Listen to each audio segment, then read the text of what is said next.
పెద్ద చింతరేవుల్లో శ్రీ ఆంజనేయ స్వామి వారి దేవాలయంలో మంగళవారం మధ్యాహ్నం మధ్వ నవమి వేడుకలను ఘనంగా నిర్వహించారు.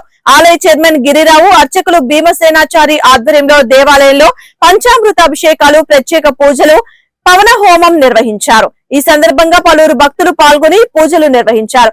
కర్ణాటక, తెలంగాణ, ఆంధ్ర ప్రాంతాల భక్తులతో దేవాలయం కలకల్లాడింది. ఈ సందర్భంగా భక్తులు దాసాంగాలు సమర్పించుకున్నారు.